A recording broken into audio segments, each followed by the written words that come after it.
You guys wouldn't know this, but like, it's impossible for you to see. But my dog is right now trying to meticulously get to my cat.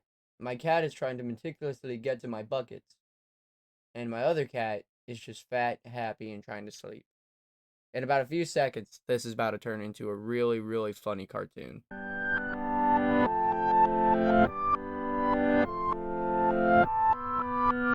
Hello, good morning, everyone. Hello, everyone. Whatever. My name's Stonsey Boy, and that funny cartoon just happened. Today we are reading WIllodeen. Oh, WIllodeen, it's a little bear thing I think a dee. I'm having fun with this book. Today we're reading chapters 22 to 24. Wait, no, we're not. No, we're not. 1 second. I think past editing me has made a problem. But this can be fixed like this. See? Ain't that much better? I apologize. I guess the last time we did a reading video, I never said today we read or whatever that is. Don't worry, we will today. But yeah, last time we read pages 125 to 143, chapters 22 to 24. And today we are going to be reading pages 144 to 164, chapters 25 to 27, straight 20, just like the olden days. So, without further ado, let's begin. Such a weird start. Chapter 25. The next 2 days were a blur of mixing, cutting, hunting, and a whole lot of guessing as we tried to coax Quinby to eat. Our first concoction included one mealworm, a piece of fern, 2 sunberries, and pinches of salt and sugar. May and Barry mashed it all up with a mortar and pestle and added a bit of warm water. And this is when it was my turn. I dripped a scrap of fabric into an awful-looking mess, then squeezed out droplets. Aiming for Quinby's mouth, Pa and I had done something similar with an abandoned baby whispered. We nursed it back to health. That nestling had opened its beak so wide he could have swallowed a very egg he pecked his way out of. Had been easy to feed. Quinby, unfortunately, was not. He let a mixture drip onto her snout, and she shook her head and grumbled at me. She could be for solid food, I said. Some critters wean quickly. Next, we tried all manner of bugs and vegetation. We cut everything into pieces, set a plate in front of Quinby, and stepped back, watching and hoping. Quinby sniffed once, twice, then backed away as if he deeply offended her. She's shivering, I said as I removed the plate. We quickly tried to cover her with May's quilt, but Quinby was shaking it off. May provided another one of the shawls, and I created a cozy nest for Quinby. That at least she seemed to appreciate. I'm worried, I told Bertie and May as we sipped the hot peppermint tea in the kitchen table. What if we won't eat? What if she won't eat? What if she just wastes away? If anyone knows Screeches, it's you, Bertie said. I know you'll figure something out. You'll figure it out. I don't know anything about magic screechers, I said. Except that they eat the same as regular ones, said May. I sat at the kitchen table, poring over my notebooks, looking at hints at screecher behavior I might have missed. Each entry brought back a memory in the way a familiar smell can instantly transport you to another place and time. 3.5 years ago, I watched 2 screechers eat purple toadlet. Peacock snails came up frequently in my notes year after year, and they were difficult to find these days. The autumn before last, I'd seen 2 adult screechers eating spotted oak moths. Well, there was nothing to do but keep trying. I heaved a sigh. Since we captured Quimby, I hadn't seen Connor. I hope he hadn't gotten into any trouble with his father about the puzzlers, or about spending time with me. Truth was, it would have been useful to hear Connor help forage in Quinby's food. Not that I wanted his company exactly, but an extra pair of hands digging for worms wouldn't have been the worst thing in the world. I'm going to go out to look again, I announced. We'll keep an eye on Quinby, said May. Good hunting. It's heading toward twilight, said Bertie. Best take a lantern. I'll be back before dark, Bertie. Bertie clucked her tongue. Stubborn as the day is long, she said, and we both smiled. How many times since I moved in did she utter those same words to me? Still remembering how I needed to borrow Connor's lantern, I relented and grabbed one. Duzu noticed me donning my coat and made his questioning noise. Normally, he would have fluttered to my shoulder, anxious to go outside. But since Quinby's arrival, he spent all his time perched in the chair near her crate, like a worried big brother. Good luck, Maid called, and Duzu sent me a soft, encouraging coo. It was another day of autumn weather. The dragon's sighs were strong, whipping past the sudden burst, and was so warm I considered moving my coat. I kicked through piles of crisp brown leaves and savored the sound. All the while, I kept my eyes open for bugs and greens that might appeal to our hungry baby screecher. I headed up the road. Connor had mentioned a small stand of blue willows up by the way. I thought I might find something there like him. I'd seen screechers digging near blue willow roots now and then. There were 2 other spots where I found screechers nesting in the past, and planned to check those areas too. I moved my notebook from the waist pouch and made certain I remembered the precise locations. As I thumbed through the pages, I heard someone call my name. It was Connor, and he was with his father. My first instinct was to duck into the bushes. It wasn't exactly sure why, but after my performance at the council meeting, I had a feeling Mr. Burke when it might best be avoided. "WIllodeen," Connor yelled, "up here!" Apparently, hiding was not an option. I took a deep breath, and up the hill I went. Chapter 26. "Father, this is WIllodeen," Connor said as I neared. "Ah, yes, from the council meeting," said Mr. Burke. I expected a mocking tone, but I didn't hear one, so I made myself meet his eyes. To my surprise, his gaze was thoughtful, maybe even kind. Somehow, close up, he looked tired and weathered, less intimidating than he had in the meeting. I could see Connor and him and Connor. Connor rubbed his back of his neck. "How is everything?" "Fine," I answered, as relieved. Both seemed to understand where the no talk of Quimby in front of father. I pointed to the paper Connor was holding. "What's that?" "A map," he said. "They're thinking about expanding the rail route. Father and I came up to get a better look at things." Below us, village lights glowed in the shadow of the hills, and the twilight descended. From this height, perchance seemed puny and fragile, as delicate as one of Connor's puzzlers. "They're purposing a cut through Sutton's Bridge," Mr. Burke said, pointed northeast. "It would bring the railroad closer to the river and the mill." We were buffeted by a fresh gust of wind, and the trees shivered, our coats ballooned, and the map nearly flew out of Connor's hands. "Dragon's eyes are fierce this year," Connor said, struggling to hold the map. "Last time they were like this, what, 2 years back?" Mr. Burke asked. "That's when we had a round-up ridge fire, the one that started up near the tracks." As if on cue, a steam engine chugged through the hills just west of us. We could see it in the dark, confident body and steamy breath. As it barked into a slow halt, red sparks sprayed. "At the meeting," I said, and I paused, suddenly self-conscious. That man, Mr. Williams, I think, said something about the railroad and the fires." "They've cleared brush near the tracks, best they can, I'm told," said Mr. Burke. "Only so much we can do, though. The railroad doesn't much care for what we have to say, and they own the land." Connor pointed the cleared strip for the forest, where the land of the blue willows had been planted years ago. "Those willows don't look like they're doing well," he said. "I told them it was a bad idea to plant there. Blue willows crave water, ponds, rivers, lakes." Mr. Burke shook his head. "But we're outnumbered. The train brings tourists, the blue willows bring hummingbirds. Everybody should be happy. Only it doesn't always work out that way." He gave a short laugh. "That's what they like to call progress." Another blast of hot wind came, so strong I almost lost my balance. I dropped my notebook, and Mr. Burke knelt down and handed it to me.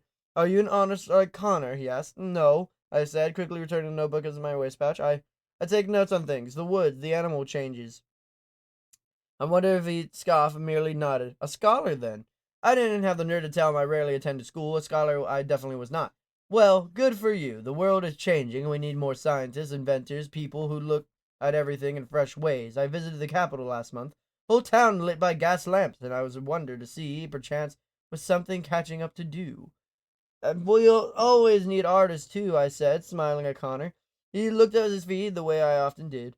"Perhaps," said Mr. Burke, brow creased. "I was just worried about the future. It's my job as a parent." We fell silent, gazing in the village as the sun shot crimson arrows through the trees. "You know," Mr. Burke mused after a spell, "Connor's mother used to do that. Keep a notebook." I wasn't sure what to say. Connor had never mentioned his mother before. "For her it was birds," Mr. Burke continued. "She drew them, studied them, counted them. It was probably where Connor got his artistic abilities." "Does she still keep the notebook?" I asked. "She died of a red fever when Connor was 3. "Oh, I didn't know." "What did you say to people who lost someone they loved?" "What did the people say to me?" "Nothing that ever changed anything." "I'm sorry," I said, too softly and too late. "Well, we should get going," said Mr. Burke. "Good to meet you, WIllodeen." I nodded to them both and stared off, but a moment later I heard Connor running back to me. "Is Quimby all right?" he whispered. "She's not eating," I said. "That's why I'm out here. Thought I might find some peacock's nails and red leaf beetles. I'm running out of ideas.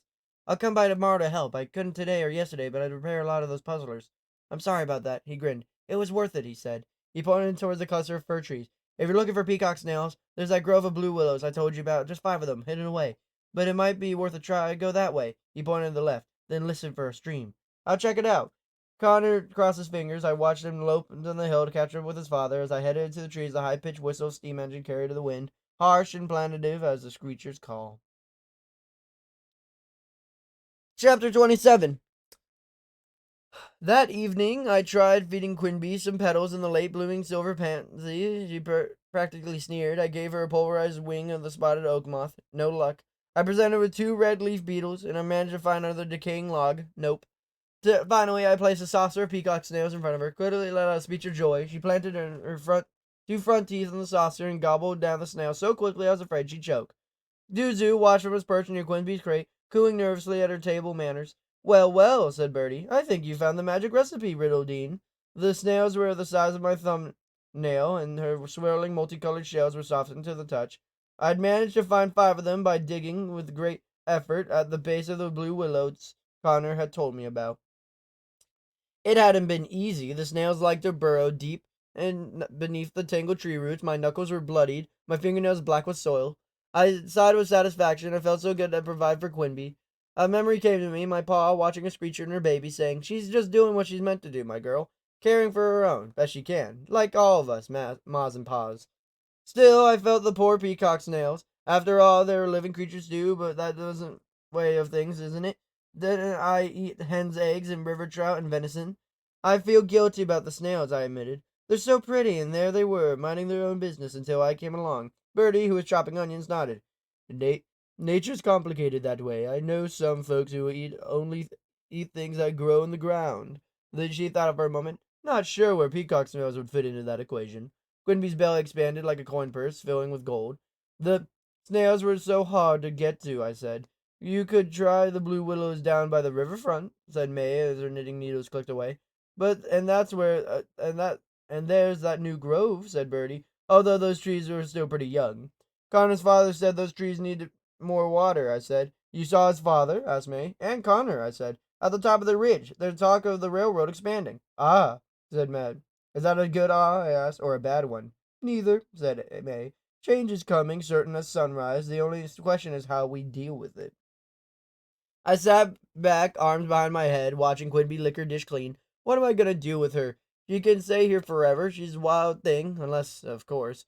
Unless, said Bertie. I don't know, unless she isn't real. Unless this magic is gonna pass. She looks pretty real to me, said Bertie. May laughed. Certainly eats like she's real. I basked in her good-hearted smiles, as warming as the fire. Taking me in must have completely upended their lives, the same way talking to Quimby has complicated my life. Thank you, I murmured. For what? Bertie asked. For letting me be here, I said. And Duzu and Quimby. Fiddle-faddle, said Bertie. I second her fiddle-faddle, said May. The night I settled into bed, with Duzu and Quimby beside me. They both snored as if they were having a conversation. I smiled. I wish Connor could hear them. Closing my eyes, I wondered if sleep would hide me tonight, as so often did. I needn't have worried. The gentle snores of my 2 companions made for a perfect lullaby. Aw, such a cute way to end. And it's actually the end of part 3. I can't tell if this book has any secondary meaning, like how the Island of the Blue Dolphins or Holes did. I mean, there's definitely some tinges of race and, other such things, of course. But, like racial, inequality, and of course, there's gonna be that in any book you read nowadays, or made in the current generation. But, it's like, I'm very surprised at how much work has gone into this book, and it just ending up being like a kid's book. It's so interesting. What's even more interesting is the fact that today we read pages 144 to 164. Next time we will be reading pages 165 to 187 and chapters 28 to 29. Though they're both pretty long, though both chapters are pretty long, it's not going to be that bad. For next time, we're only going to be reading 22 pages. But that's not what matters. What matters now is it's time for the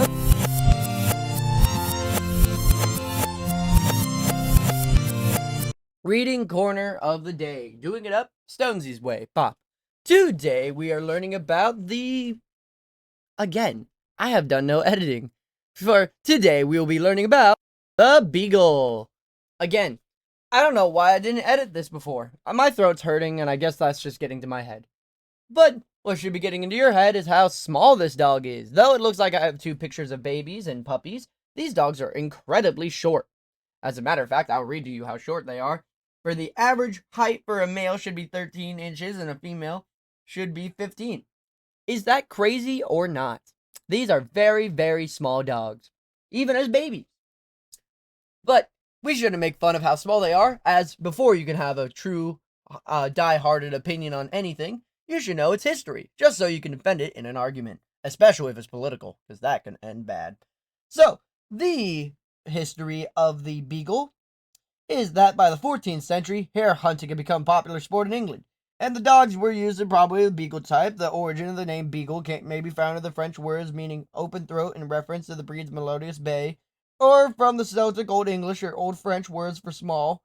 The word beagle was not used until 1475, however, but can be found frequently in writings from the 16th century on.